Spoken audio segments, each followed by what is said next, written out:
Maging kaakit-akit ka at mahuhumaling siya palagi sa iyo. Hello mga guys, kumusta kayo? Panibagong araw, panibagong video na naman tayo. And sa araw na ito, isa na namang video ang aking ituturo sa inyo na simpleng gabay o simpleng pamamaraan na makakatulong sa atin.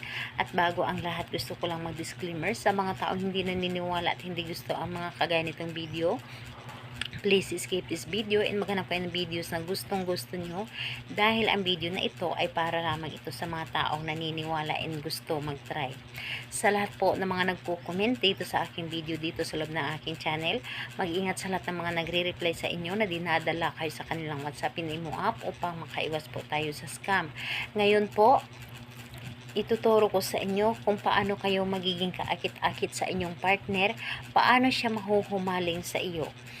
So, dito is pwede itong gawin sa parehas ang kasarian, babae to babae and lalaki to lalaki. And syempre naman sa ating babae at lalaki na mag-partner, and pwede rin itong gawin kahit na kayo ay magkalapit at magka-LDR sa isa't isa. And kailangan natin dito ng ating gagamitin upang magawa natin ang ritual na ito. So, dito is kailangan mo lamang dito maghanda ng isang maliit na pirasong papel. Kailangan mo din maghanda ng isang ballpen or panulat na kahit anong klaseng panulat. Kailangan mo lang din dito ng inyong pabango.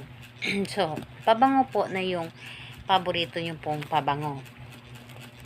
Yung inyo talagang pabango na hindi nyo ito hiniram. Yung sa iyo na talaga. And, kung wala kayong pabango, pwede naman na lotion. Kung hindi kayo mahilig sa pabango. So, yun ang ating dapat na gamitin. Ayan, syempre, kapag ready na yung ating gagamitin, kailangan mo lamang dito na i-ready ang inyong sarili. Kailangan na alam mo sa iyong sarili na gustong-gusto mo itong gawin. Kailangan na handa ka at hindi ka nagdududa sa inyong dapat na gawin na ritual. So, kapag ready ka na, pwede mo na itong simulan.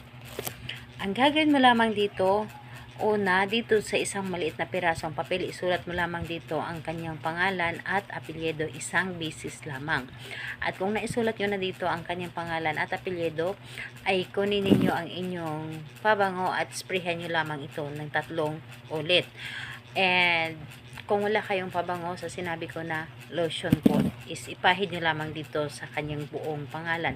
And pagkatapos nun, tupiin ninyo ito ng 3 beses na papunta po dapat sa inyo ang pagkatupi. And kapag naitupi nyo na ito, ay sabihin nyo dito na sa pamamagitan nito, mahuhumaling ka sa akin at maging kaakit-akit ako sa inyong mga mata. Lagi mo akong mamimiss at lagi mo akong hanap-hanapin. Ako lamang ang nais mong makasama sa bawat oras. So, pagkatapos mong sabihin ang lahat ng inyong mga nais, and pwede mong dagdagan ang mga nais mong sabihin, ay pagkatapos nun, ilagay mo lamang ito sa loob ng pundan ng inyong unan o di kaya sa loob or sa ilalim ng inyong unan. Higaan ninyo ito ng 7 beses or 7 gabi. And pagkalipas ng 7 gabi, ito ay iyong sunugin at ang abo nito ay hayaan ninyong ilagad sa hangin. So, ayun po.